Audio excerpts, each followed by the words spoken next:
너무나 잘 알고 있습니다.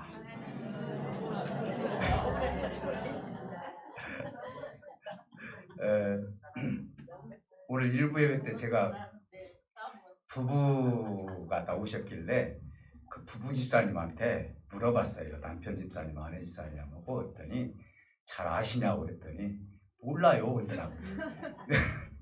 왜 몰라요 했더니 아이고 남편이 거짓말을 너무 잘해요.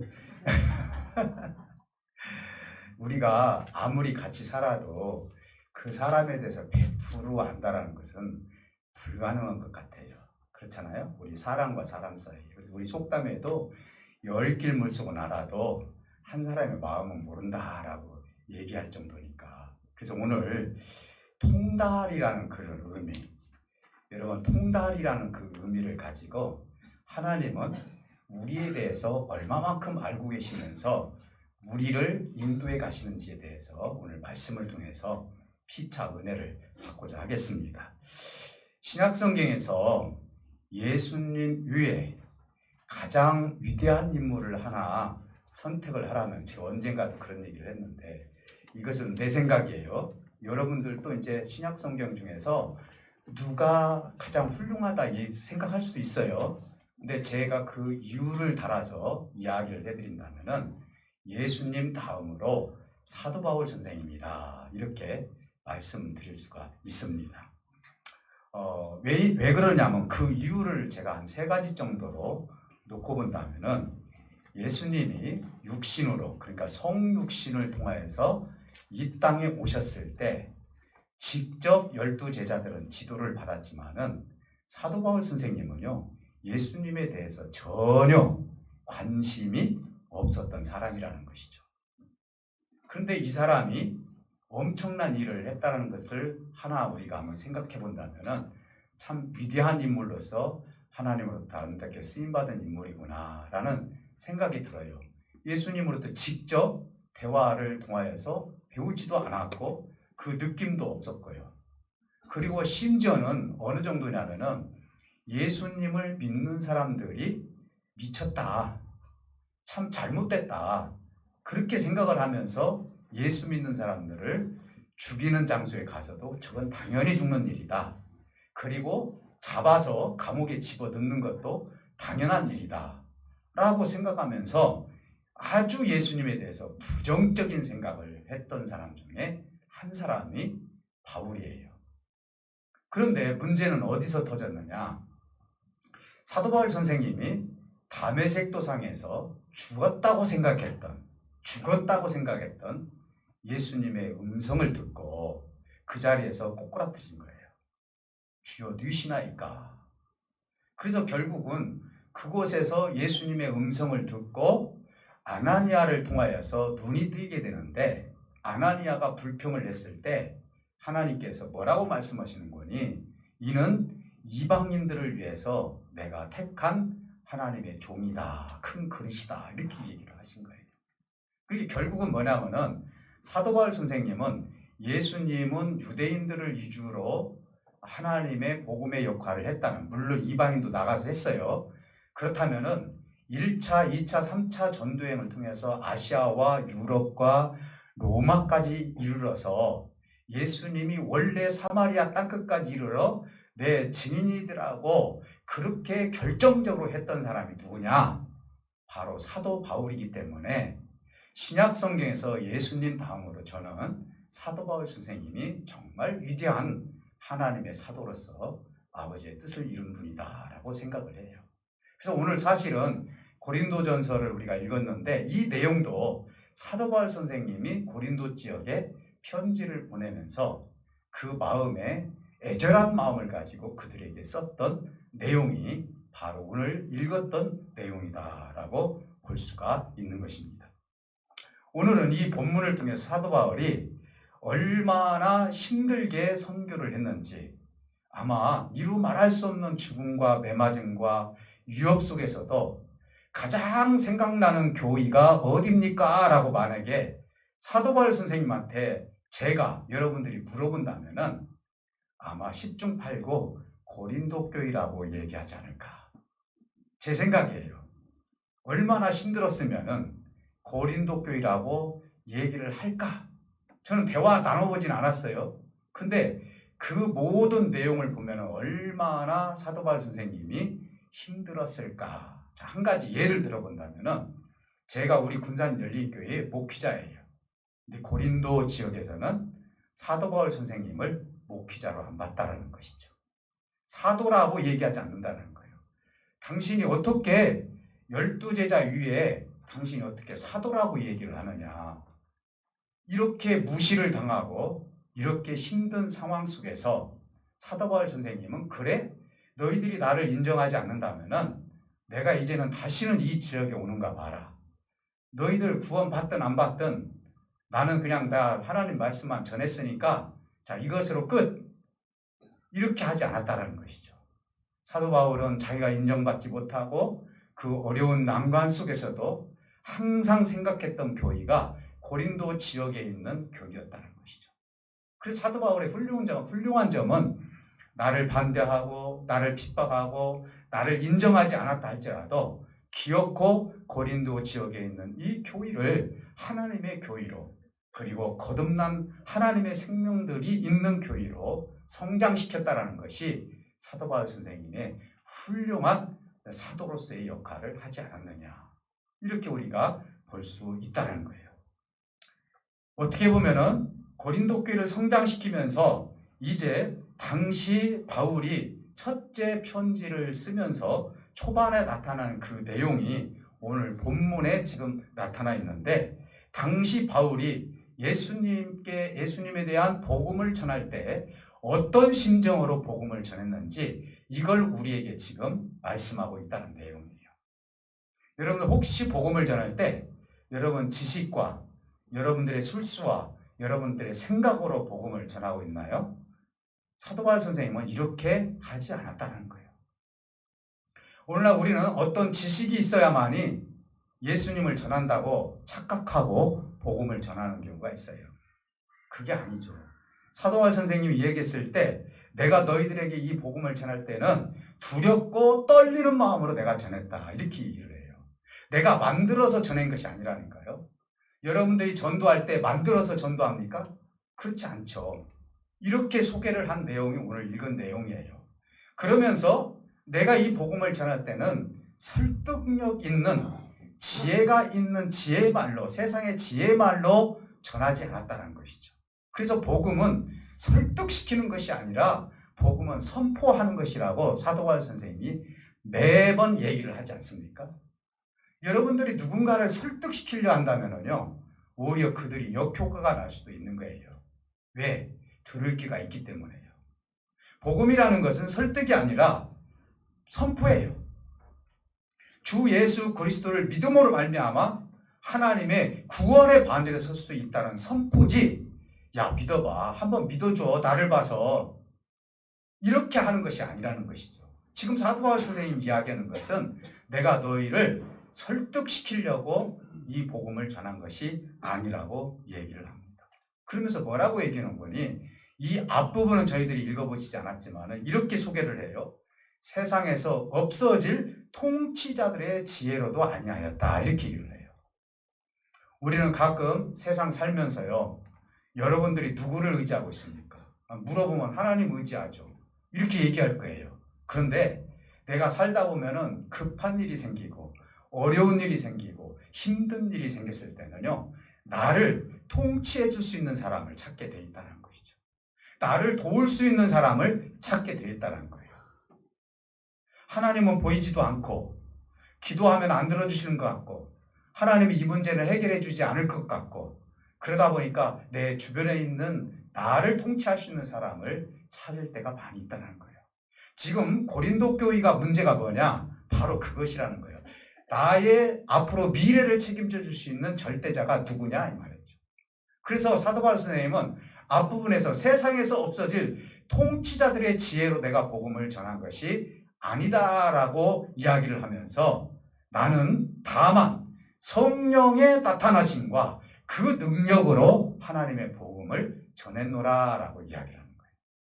그래서 복음은요, 내 지혜와 지식과 경험으로 전하는 것이 아니라 성령의 능력으로 전한다는 사실을 믿으시기를 주님의 축복해 드립니다. 그 능력을 가지고 여러분 전하게 되면은요, 거기에 보면 외적인 소명을 갖는 자가 있고 내적인 소명을 갖는 자가 있어요. 아무리 복음을 볼품없게 전한다 할지라도요, 내적인 소명을 가진 사람은요, 그 복음을 듣는 순간에 내 복음으로 받아들이게 돼 있다는 거예요. 지나가는 말로 한다 하더라도요. 아무리 내가 꾸며서 아름답게 그리고 논리적으로 얘기한다 하더라도요, 그건 외적인 소명. 아, 그렇구나. 그래. 당신이 믿는 하나님이군요. 예, 인정해요. 이 정도지 내적인 소명으로 그걸 끌어들여서 나의 하나님으로 받아들이지 않는다는 사실이에요. 그러나 성령이 충만하고 성령의 능력으로 전하게 된다면은 외적인 것이 아니라 그 내적인 소명을 받아들여서 하나님의 복음의 역사가 일어난다는 사실을 사도 바울 선생님은 이 고린도 교회에 이야기를 하는 거예요. 그러니 내가 사사롭게 사람의 말로 복음을 전한 것이 아니라는 것을 좀 믿어줘라, 이 얘기예요. 지금 성령께서 나에게 나타나 주셔서 성령의 힘을 입었고 그 성령의 능력으로 너희에게 이 글을 썼고 복음을 전했을 뿐이지, 당신들이 말하는 세상에서 나를 필요로 하는, 내가 어려울 때 내가 필요한 사람으로서 나의 모든 문제를 해결해 주는 그런 세상 사람의 없어질 지혜와 없어질 능력으로 내가 복음을 전한 적이 없다라고 얘기를 하는 거예요. 사랑하는 성도 여러분, 그래서 진정으로 우리를 통치하는 분은 누구냐? 성령 하나님이라는 사실이에요. 여러분들이 스스로 한번 질문을 한번 해보시기 바랍니다. 여러분 마음속에 누가 나를 지금 통치하고 있습니까? 네, 여러분 스스로 대답 한번 해보세요. 여러분 안에서 누가 나를 지금 통치를 하고 있는? 내가 어렵고 힘들고 쓰러질 정도로 정말 내가 난관에 빠져 있었을 때 과연 나는 하나님의 통치를 받고 있는지, 아니면 세상에 있는 사람들을 찾아 헤매면서 그들에게 통치를 받으려고 여러분들 혹시 영적으로나 육적으로 헤매는 영혼이 아닌지. 사랑하는 성도 여러분, 자신이 소개한 성령 하나님을 통하여서 하나님은 나를 통치해 주었고 이 고린도 지역에 있는 모든 생명들도 하나님의 성령으로 통치해 주기를 원하는 것이 이제 사도 바울 선생님의 마음이었고 하나님의 마음이라는 것을 전달해 주면서 이런 얘기를 또 합니다. 우리 하나님, 성령 하나님은 우리의 모든 것을 통달하시는 분이다, 이렇게 말씀하고 있어요. 여러분, 통달, 여기서 우리를, 하나님의 세계와 우리 세계를 통달하신다는 의미는 과연 무슨 의미를 가지고 있는지, 이 부분에 대해서 제가 3가지만 오늘 말씀을 드리려고 합니다. 그래서 사도 바울이 왜 하나님은 우리를 통치하시고 우리를 통달하시는지에 대해서 첫 번째 말씀드리고 싶은 것은, 통달이라는 것은 우리의 전부, 과거, 현재, 미래, 앞으로 이루어질 모든 세계까지, 하나님의 세계에서 이루어질 것까지 다 아신다라는 의미가 통달하시는 하나님의 의미로 받아들이시기를 주님으로 축복해 드립니다. 하나님이 만약에 앞으로 이루어질 이 세계를 모르신다면 하나님이 아니죠. 내가 앞으로 살아가면서 내 인생의 모든 삶을 하나님이 개인적으로 모르신다면 하나님이 아니죠. 하나님은요, 무엇이든지 다 통달하고 계시는 하나님이라는 사실을 믿으시기를 주님의 축복해 드립니다. 통달을 하시되 하나님은 그것을 모른 채 한다. 이걸 간과하시는 하나님이다. 내가 어려운 일을 당해도 하나님은 이때쯤 네가 어려운 일을 당한 줄 알았어, 미리 말씀하시지 않지만 이걸 어떻게 해요? 간과하신다는 거예요. 그냥 지나간다는 것이 하나님 알고. 여러분 가끔 우리 자녀들이 거짓말할 때 간과하시죠? 분명히 거짓말이에요. 근데 짚고 넘어가는 부모님도 있지만은 그것을 통과시키는 부모님도 있어요. 우리 삶도 우리 하나님께서 간과하시는 것들이 많이 있다는 사실입니다. 그래서 우리는 살아가면서 과거에 대해서는 우리가 경험해 봤어요. 그래서 우리는 과거도 통달한다 이렇게만 말이 좀 다를 것 같아요. 왜냐하면 잊어버리기 때문에. 대략적으로 봤을 때 큼직큼직한 건 내가 기억해요. 어렸을 때 유기를 당했다거나 어떤 일을 당했을 때는 내가 기억이 나요. 그런데 일거수일투족 하나하나 분초를 따져서 내가 이걸 다 인생 스스로가 통달한다? 이것은 어려워요. 그렇기 때문에 내가 지나온 과거는 내가 경험했기 때문에 내 스스로 알 수가 있는 거예요.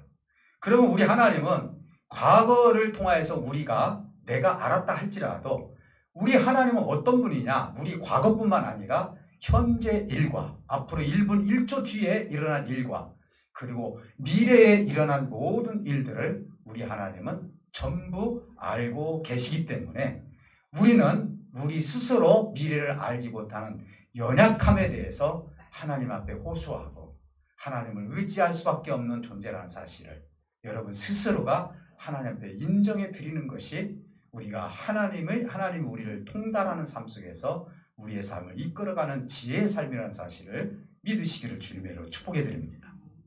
그렇기 때문에 인생의 이런 문제 때문에 내일 일을 모르기 때문에 우리는 궁금해할 때가 많아요. 그렇잖아요. 여러분 앞으로 내가 무슨 계획을 잡았어요. 근데 과연 그것이 잘 이루어질지 안 이루어질지 알아요, 몰라요? 전혀 모르는 거예요. 근데 궁금해요. 정치인들도 내가 국회의원에 당선될지 안 될지 궁금해요.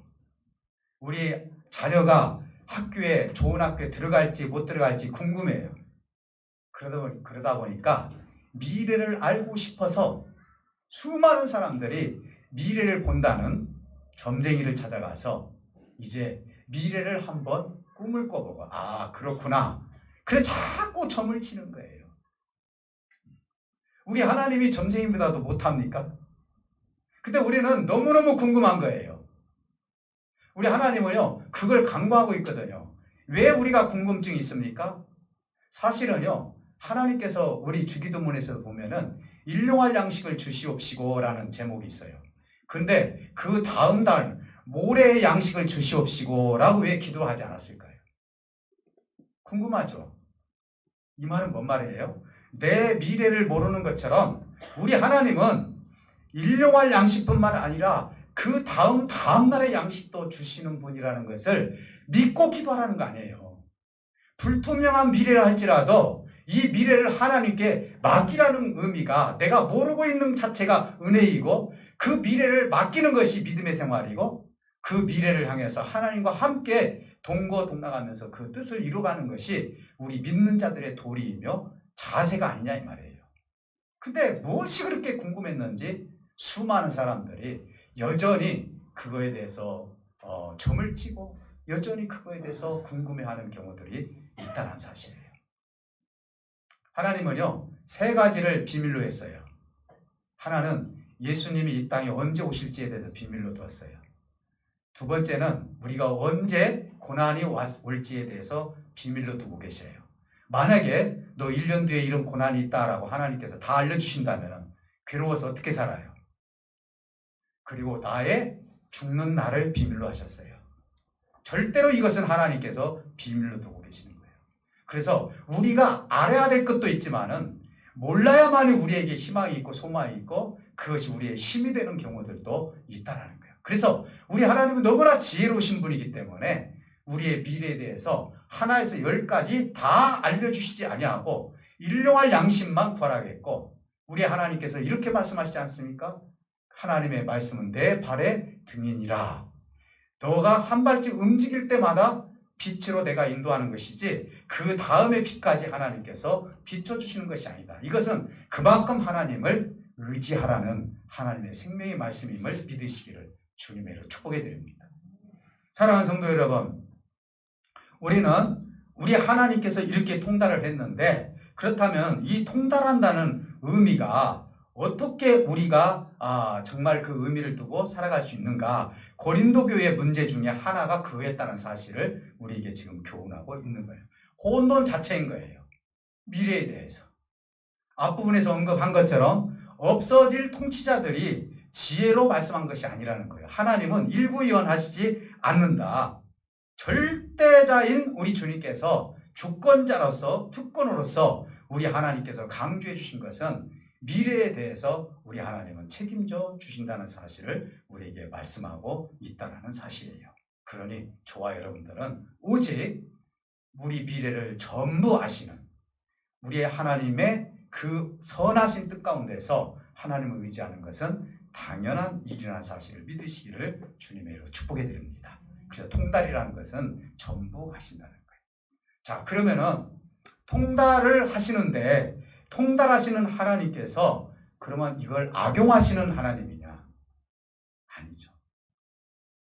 통달을 하시는 하나님은 선용하시고 그 목적은 뭐냐? 우리를 옳은 길로 선한 길로 인도하시려고 우리 전부를 알고 계신다는 거예요. 아마 우리 자녀들 중에서 2명, 3명 키워보신 분들은 알겠지만요. 예를 들어서 형님에 대해서 만약에 좀 비밀을 알고 있어.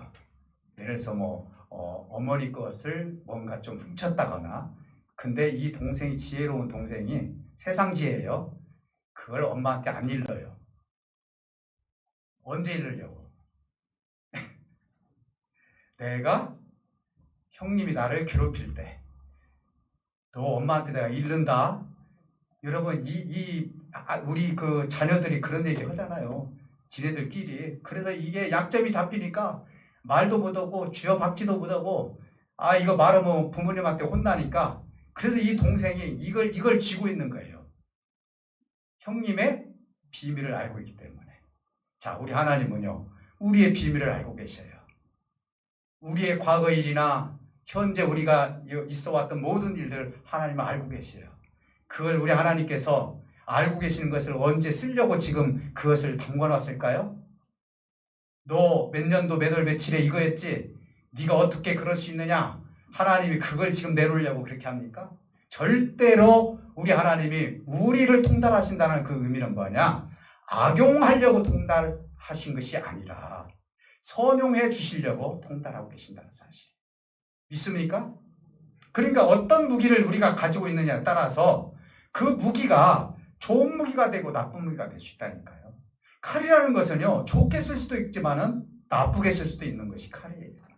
근데 우리 하나님은요, 말씀의 검을 가지고 있고 말씀의 칼을 가지고 있다 할지라도 그것을 악한 데 쓰시는 것이 아니라, 베드로가 말구의 길을 찾았을 때 칼을 쓰는 자는 칼로 망한다라고 했던 것처럼 우리 주님은 절대로 그걸 악하게 쓰지 아니하고 선하게 선용하신다는 사실을 믿으시기를 주님으로 축복해 드립니다.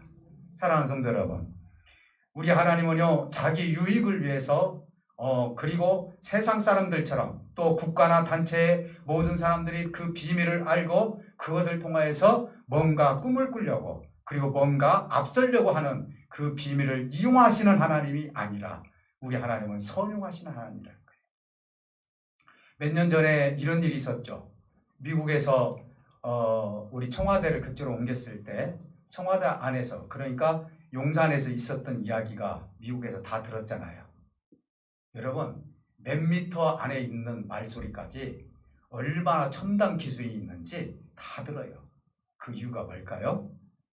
그 이유는 결국은 그것을 들어서 이 한국이라는 나라를 어떻게 내가 다스리고 그리고 어떻게 교제를 하고 어떻게 우리가 유익을 위해서는 절대자들이 이야기하는 것을 하면 비밀을 알기 때문에 이렇게 하면 우리에게 유익이 되겠구나 해서 자꾸 비밀을 깨내는 거예요.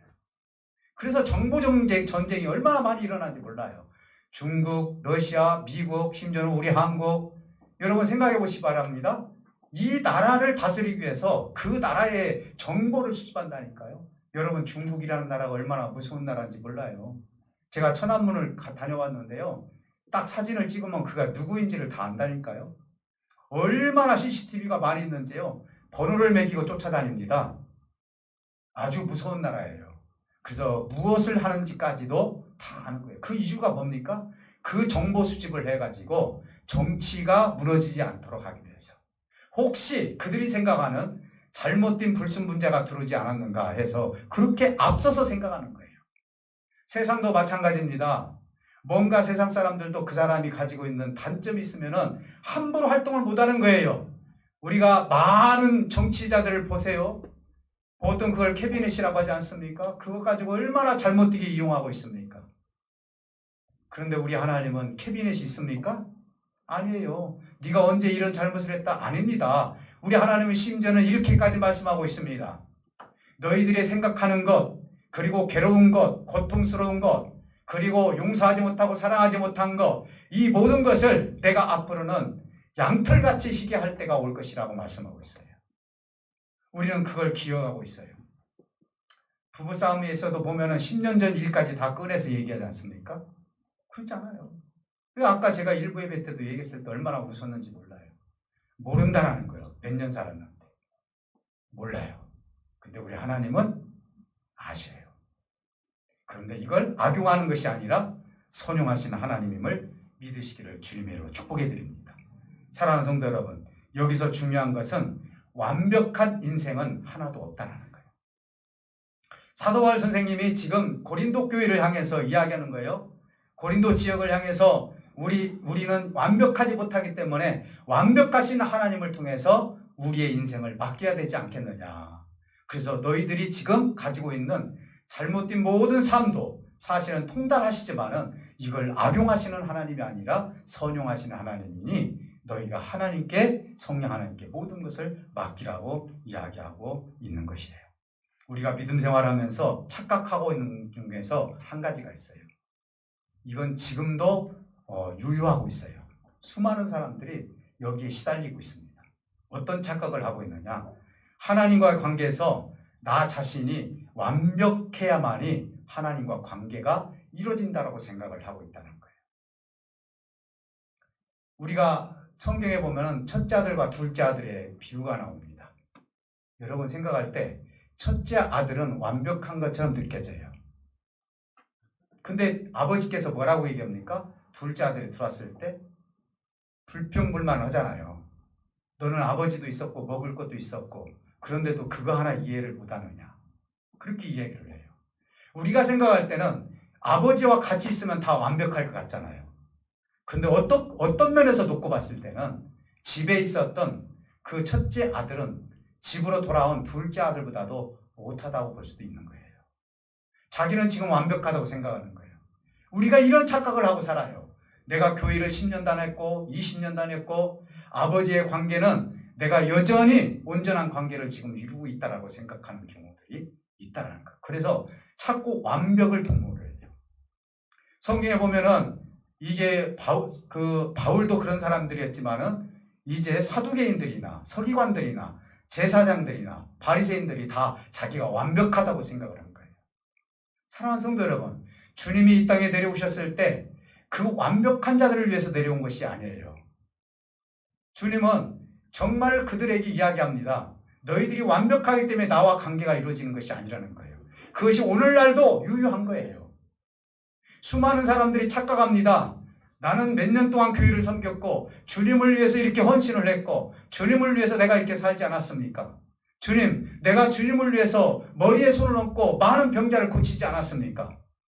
그리고 주님을 위해서 헌신하고 봉사하지 않았습니까? 그런데 왜 나를 모른다고 하십니까? 주님은 이렇게 지금 우리에게 이야기할 수 있다는 거예요. 그게 첫째 아들 모습에서 나타날 수 있다는 거예요. 근데 오늘 둘째 아들은 어떻습니까? 나는 모든 것을 다 잃었다. 아버지가 준 전 재산을 다 잃어버렸다. 내가 집에 가면은 아버지께 내가 우리 아버지라고 하지 않고 내가 가면 나를 종으로 좀 사용해 주십시오 라고 이야기를 하겠다라고 이야기를 하는 거예요. 그러면서 아버지를 만났을 때 아버지라고 하지 않죠. 근데 아버지는 뭐라고 해요? 사랑하는 내 아들이라고 얘기를 하죠. 우리는요, 내가 부족하다고 생각할 때 아버지와 관계가 온전히 이루어진다는 사실을 믿으시기를 주님으로 축복해 드립니다. 우리 주님은요, 바리새인들, 서기관들을 중심으로 사역하지 않았어요. 그들이 질문할 때는 대답은 했어요.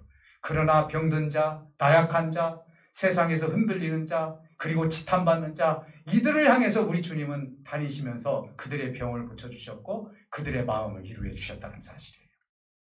사랑하는 성도 여러분, 우리 주님을 만날 때 완벽하기 때문에 만나는 게 아니에요. 내가 부족하기 때문에 주님을 만나는 거예요. 사랑하는 성도 여러분, 마가복음 2장 13절에 17절에 이 사건을 제가 설명해 드리면 여러분들이 제가 말씀드린 것이 무슨 말씀인지를 더 확실히 이해가 될 줄 알아요. 세리인 알페오 아들 레위가 있었습니다. 여러분, 이때 당시 세리는요, 세리장들 뿐만 아니라 이스라엘 백성들의 세금을 걷어가지고 로마 제국에다가 세금 일부를 드리는 사람들이에요. 그리고 착취를 했단 말이에요. 그래서 이스라엘 사람들은, 유대인들은요, 세리를 인정하지 않아요. 사람으로 인정하지 않았어요. 근데 예수님께서 세리를 갖다가 인정을 해줬어요. 받아들였어요. 그래서 레위의 집에서 이제 양식을 이제 먹는데, 거기다 보니까 이 바리새인들과 서기관들이 말이 안 되는 행동을 지금 예수님이 하고 계시는 거예요. 그래서 주님의 제자들에게 질문합니다. 어째 니네 선생은 저 죄인하고 세리하고 저렇게 먹고 마시면서 저렇게 지금 있을 수가 있느냐. 이렇게 얘기를 하는 거예요. 그때 우리 주님의 그 소리를 듣고 하신 말씀이 어떤 말씀이냐면은, 건강한 자에게는 의사가 쓸데없고 병든 자에게야 쓸데있느니라. 나는 의인을 부르러 온 것이 아니라 죄인을 부르러 왔도다. 이렇게 얘기하는 거예요. 너희들이 생각할 때는 네 스스로가 의인이라 나는 죄도 짓지 않는다. 바리새인들과 서기관들은 내가 하루에 3번씩 기도하고 하나님 앞에 온전한 11조를 드리고 그리고 많은 사람들이 구제하고 헌신하고 그러니까 나는 하나님 앞에 최고의 사람이다. 이렇게 생각을 하면서 자기 스스로가 의인이라고 생각한 거예요. 우리 주님은 하루에 이런 얘기를 했습니다. 의인이라고 생각은 99마리 양을 남겨두고 1마리 양을 찾아갔다 했어요. 여러분들이 생각할 때는 이 의인이라고 생각하는 99마리는 누구라고 생각합니까? 천국에 있는 의인입니까? 아니에요. 내가 의인이라고 생각하는 유대인들, 그리고 바리새인들, 나는 내 스스로 하나님 앞에 정당한 일을 했고 정직한 일을 했기 때문에 나는 구원받을 수 있다고 생각하는 의인을 거기다 놔두고 차라리 죄인을 찾아서 우리 주님이 그 1마리를 찾아서 간 거예요. 이게 주님의 마음이다 이 말이에요. 사랑하는 성도 여러분, 오늘 하나님께서 끊임없이 우리에게 말씀하십니다. 의인은 우리 주님 앞에서 나는 죄가 없어요. 내 율법으로 내가 살아서 충분히 내가 구원받을 수 있어요. 이 사람하고는 관계하지 않는단 말이죠. 차라리 나는 병들었어요. 나는 부족해요. 의사가 없으면 나는 죽을 수 있으니까 나에게 이런 약 저런 약을 주세요. 라고 우리 하나님 앞에 간절한 마음을 가지고 의사이신 우리 주님 앞에 고백을 하고, 주님만이 나의 전부입니다. 주님은 나를 다 알고 계시지 않습니까? 내가 무슨 병이 걸렸는지를 주님 아시지 않습니까? 영적인 병이 됐든 육적인 병이 됐든 나는 주님을 의지하오니 나를 불쌍히 여겨주시고 나를 긍휼히 여겨주시옵소서. 그럴 때 우리 주님은 그때부터 하나님께서 우리를 관여해 주심으로 말미암아 나를 통달하신 하나님이 무엇이 문제이고 앞으로 어떻게 해야 될지까지 하늘의 비밀을 나에게 얘기해 주시면서 온전한 길로 인도해 간다는 사실을 믿으시기를 주님으로 축복해 드립니다. 사랑하는 성도 여러분, 우리를 통달하시는 선한 하나님에 대해서 우리가 하나님께 어떻게 응답을 해야 되느냐? 그것은 하나님은 나를 의인이라고 하지만 나는 여전히 내 속에 속성이 세상을 사랑할 수밖에 없는 마음이 내 속에 있습니다. 여전히 내가 하나님을 사랑한다 하면서도 여전히 나는 세상에 대한 욕심이 있습니다. 욕망이 있습니다. 세상에 어떻게 욕망이 없는 사람이 어디 있어요? 여기 서 있는 저도 욕망이 있는데 나는 이 세상에서 이 공고함을 지금 당하고 있으니 하나님밖에 나의 이 공고함에서 나를 구원해 주실 분은 하나님밖에 있지 않겠습니까? 그러니까 나를 살려주시고 나를 붙들어 주세요. 주님밖에 나의 전부입니다라고 고백하는 그런 사람을 향해서 우리 하나님은 돕는 성령을 통해서 우리를 온전한 길로 인도해 간다는 사실을 믿으시기를 주님으로 축복해 드립니다. 이것이 바로 하나님께 대한 우리의 응답이에요. 우리도 하나님께 응답을 해야 되지 않겠습니까? 내가 너 전부 다 한다. 그러면 나 역시도 하나님, 다 하신 하나님, 내가 다 하나님께 맡깁니다. 라고 내가 올려드리는 것이 응답, 믿는 사람들의 도리가 아니냐 이 말이에요. 마지막으로 통달하시는 하나님을 알 수 있는 길이 어떤 것이냐? 사도바울 선생님은 이 마지막 부분에서 그 얘기를 하고 있어요. 어떤 얘기를 하냐면은 영에 속한 사람만이 하나님이 나를 통달하고 모든 삼라만상을 다 통달하시는 분이다라고 이야기하고 있는 거예요. 영에 속한 자. 육에 속한, 그러면 반대로 육에 속한 사람도 있다라는 거예요. 그러면은요, 육에 속한 사람들은 어떤 사람이에요? 육에 속한 사람은요, 육신의 소욕에 의해서 살아가는 사람을 얘기하는 거예요. 그래서 하나님의 영의 세계를 전부 몰라요.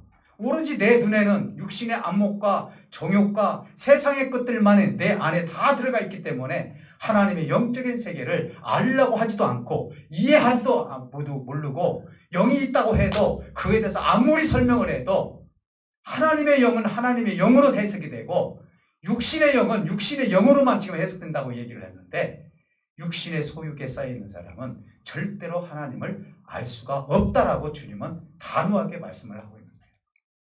그래서 이미 하나님의 영이 없는 사람은 이미 심판을 받았다라고 얘기를 하고 있어요. 사랑하는 성도 여러분, 그렇다면은 이 보이지 않는 하나님의 세계를 육신의 소유를 가지고 있는 사람들 어떻게 아느냐 이 말이에요. 여러분 폭포갈 때가 많지 않습니까? 하나님을 전하다 보면 무슨 하나님이냐고 그러려면 나를 믿으라고 이 사람들 진짜 육신의 소유가 있는 사람들이에요. 그런데요, 육신의 소유과 내가 성령의 소유를 두 가지를 가진 사람들이 있어요. 우리는 그 중간에 있을 수도 있어요. 하나님을 믿고 내가 성령의 사람이 됐습니다. 그러면 내가 성령의 사람이 되면은요, 하나님의 나라가 어떤 것인지를 내가 알기 시작을 하는 거예요. 그런데요, 육신의 소유과 성령의 소유이 내 안에 동시에 두 가지에 있게 된다면은 그의 열매는 무엇이냐? 갈등이라는 열매가 맺어지기 시작하는 거예요. 여러분, 예수를 믿으면서 하나님을 섬기면서 수많은 갈등 속에 우리가 살아갈 때가 많아요. 그렇지 않습니까? 갈등. 왜 갈등이 있습니까? 무엇이 대체가 내 속에서 갈등을 일으킵니까? 그것은 내 속에 육신의 소욕이 성령의 소욕보다도 더 크게 자리 잡고 있기 때문에 갈등을 일으킬 수밖에 없는 거예요. 로마서에서는 이렇게 말씀합니다. 네 안에 두 자아가 지금 싸우고 있는데 하나는 네 자신의 자아와 하나님의 자아가 두 가지가 싸우고 있다고 얘기를 하는 거예요. 그래서 하나님을 믿으면서 성령의 소욕을 받은 사람들은 수도 없는 갈등이 생길 수도 있다는 거예요. 그 선을 넘게 되면 자유를 누리게 되죠. 그런데 이런 갈등이 생기는 것은 여전히 내 속에 육신의 소욕이 있는 거예요. 그러면 육신의 소욕이 없어야 됩니까? 아니에요. 육신의 소욕이 왜 없어져야 돼요? 그거 없으면 사람 죽은 사람이죠. 문제가 뭐예요? 육신의 소욕이 있으니까 그래도 그 욕망과 그 어떤 이상을 가지고 우리가 살아가고 돈도 벌고 이렇게 가는 거 아니에요. 근데 문제는 뭐냐? 여기서 사도 바울 선생님이 이야기하는 것을 우리가 취지를 잘 알아야 되는 거예요. 저도 육신의 소욕이 있어요. 자, 그렇다면 성령의 소욕으로 살으려면 어떻게 해야 되느냐? 그것은 내 속에 육신의 소욕이 있다 할지라도 내 속에 성령의 소욕이 더 커져 있으면 육신의 소욕을 이길 수 있다는 사실을 믿으시기를 주님으로 축복해 드립니다. 육신의 소욕을 이기고 성령의 소욕으로 내가 이길 수 있는 것은 어떤 거냐? 하나님께 감사하고 하나님에 대해서 관심을 갖고 하나님의 말씀을 연구하고 기도하고 또 책도 읽어보고 이 육신의 소욕이 있는 사람들은 다른 책을 읽어요. 어떻게 하면 돈을 벌고 어떻게 하면 내가 이 주식을 잘해가지고 어떻게 돈을 많이 벌을까 이 연구를 하잖아요. 근데 하나님의 소욕을 가진 사람, 성령의 소욕을 가진 사람은 이 책을 읽으면 하나님께서 우리에게 은혜를 주어. 그러면 밤새도록 성경 말고도 좋은 책을 읽다 보면은 내 속에서 성령의 소욕이 생기기 시작하는 거예요. 이 설교 시간만 우리가 성령의 소욕을 갖는 거 아니에요. 여러분들은 수도 없는 시간을 주님의 나라를 위해서 하나님을 어떻게 내가 살아가고 하나님을 어떻게 내 마음에 모셔드릴 것인가? 이것은 여러분들이 어떤 성령의 소욕을 가지고 있느냐에 따라서 내 안에서 성령의 소욕이 커져서 육신의 소욕을 이길 수 있는 길이 열 수 있다는 사실을 믿으시기를 주님으로 축복해 드립니다. 사랑하는 성도 여러분, 오늘 우리는요, 세상에 흐르는 역사 속에서 세상이 흐르는 것을 가끔 보면 아이고 이런 망할 놈의 세상 이렇게 생각을 할 때가 있어요. 아니에요. 여러분, 육신의 소욕을 가진 사람은 그렇게 육으로 봐요. 근데 영적인 소욕을 가진 사람은 영적으로 해석을 해요. 예를 든다면요, 사람들은 이런 얘기를 해요. 아이고 세상은 말세야. 어쩌면 이렇게 이 세상이 이렇게 됐냐? 아니에요. 하나님은 이미 이 세상이 올 것을 알았을까요? 몰랐을까요? 알고 있었다는 것이죠. 주님이 하나님 나라 가시면서 뭐라고 했습니까? 내가 다시 이 땅에 올 때 믿음 있는 자가 얼마나 있겠느냐라고 얘기했어요. 여러분, 제가 어제 그 얘기를 들었어요. 어떤 목사님들끼리 나와서 대담하는 걸 봤는데 10개의 개척교회를 세우면은요, 3달 정도 되면은 9개가 무너진다는 거예요. 지금 이 세상이 그렇다는 거예요. 그래서 교회가 평행이동을 한다는 거예요. 교회에서 교회로 이동하는. 이 성도의 수준으로 교회가 지금 움직이고 있지, 새신자가 만들어지는 건 굉장히 어렵다는 거예요. 이건 지정사실 아닙니까? 지금 이 시대가 그런 시대예요. 그러면은 아이고 하나님의 영이 떠났는가벼, 아이고 이 세상이 왜 그래, 이게 아니라 여러분들은 하나님 앞에 이 세대에 하나님을 찾을 수 있고 하나님 자리에 나와 있다는 사실에 대해서 감사하시기를 주님으로 축복해 드립니다. 왜요? 이런 어려운 세대에 하나님을 내가 부르짖고 있기 때문에 그래요. 영적인 사람은 이렇게 해석을 하는 거예요. 아, 사람이 없어도, 두세 사람이 모인다 할지라도 내가 가서 하나님께 예배하고 찬송하고 이 자리를 통해서 하나님께 영광 올리는 것은 당연한 일이다. 수많은 사람들은 많은 자리를 찾아가면서 아, 여기는 사람이 많네? 그런 게 이곳에는 은혜가 많을 것 같네? 그래서 어떤 공중심리를 가지고, 궁중심리를 가지고 그렇게 가는 것이 아니라, 수가 적더라도, 비록 연약해 본다 할지라도 이 자리는 하나님이 함께 하시는 자리라는 것을 영적으로 이 문제를 보고 해석을 할 수 있는 사람은요, 영적인 사람인 거예요. 저는 그래서 참 존중하는 목사님들이 있어요. 한 사람 놓고 사역하시는 분들이 5년, 10년 동안 한 사람 놓고 사역을 해요. 자, 그러면 우리가 봤을 때, 합리적으로 봤을 때 대체가 저 목사님은 뭐야? 아니에요.